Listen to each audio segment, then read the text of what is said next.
Welcome to Optuma. So this video, I just want to quickly go over some of the quick hits and the super helpful tips to get you started and up and running. Now, this is going to breeze through some sections. There will be future videos and other videos that cover them in more detail, but this video is just going to be really quick. How can you get a chart open? How can you get started using Optuma? So what we'll do is we're signed in and we can come up to the new button up here. So I'll left click on that and then left click on new chartboard.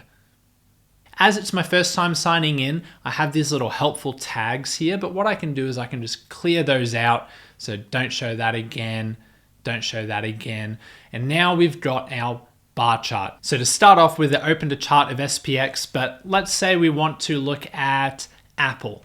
So what I can do is I can left click here on the code name, and then I can type in AAPL, and that'll show Apple since I know the ticker symbol. But what if I didn't know the ticker symbol and I wanted to search the company? So I could type Apple like that, and now we see all of the different apples. So we can see at the top, Apple here, let's left click that, and now we have our bar chart of Apple. But let's say I want to change it from a daily to a weekly chart. What I can do is I can come here and I can go daily, I can change it to a weekly, and now I've got my weekly chart. I can also change the data in view. So say I wanted to constrict the amount of data in view, I can control that here. So let's say 2 years. Let's look at 2 years worth of data. Now that we've set this at 2 years, we can see that we have data to load, and that's set at 5 years right now. So from now, we can see it here that it's going back to 2021. Now, that's nice for viewing some of the more recent data, but say I wanted to do some more long-term analysis. Well, 5 years isn't that much data. Now, I can change that here by setting it to 10 years or 20 years, but let's do maximum. And now I can see I've got the full history, and we can see this little window here is showing the data in view. So the data in view is represented by the light blue section here. And what I can do is I can left click on this and then drag it over to the left, and that moves my price.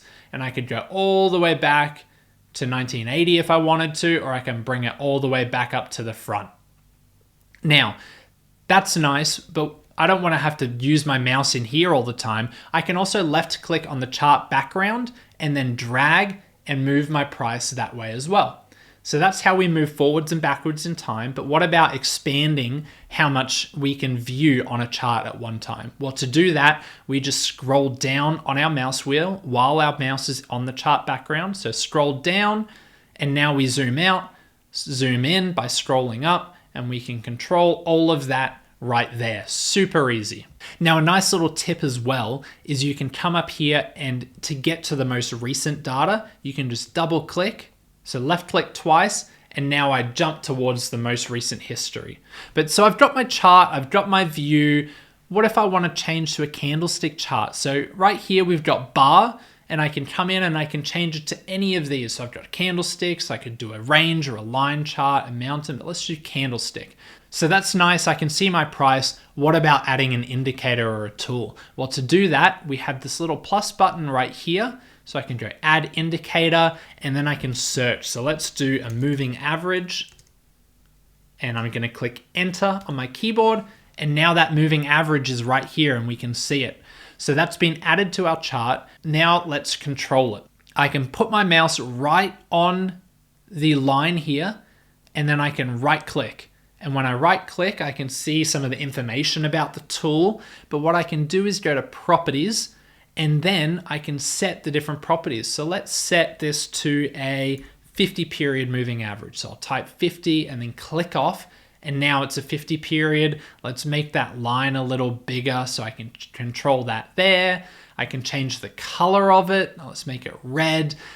All of these different settings, play around with them. But so you can see all of the different properties here and how we can manipulate them to control how our tools appear. I can left click anywhere to close that window, or I could hit the X right here. But let's left click. Now that's gone, and now I can scroll back through history and view that. We can also add another tool. Now what I'm gonna do this time is I'm gonna right click on the chart background and then add indicator.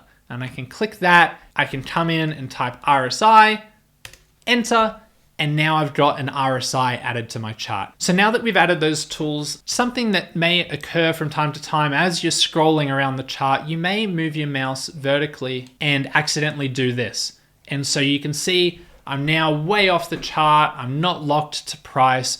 Well, all I have to do to fix that is click the little lock icon right here. So I left click on that and price snaps back to automatically adjust the scale, the time and the price scale, so that my chart and my price is always in view. But that should get you started. If you have any questions, please let us know at support@optuma.com. We are here to help and more than happy to help you get started in any way that we can. We also have consultations available, so you can go to optuma.com/consults.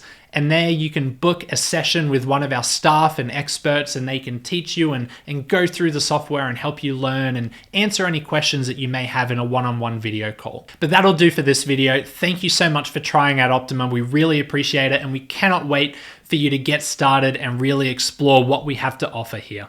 Thank you.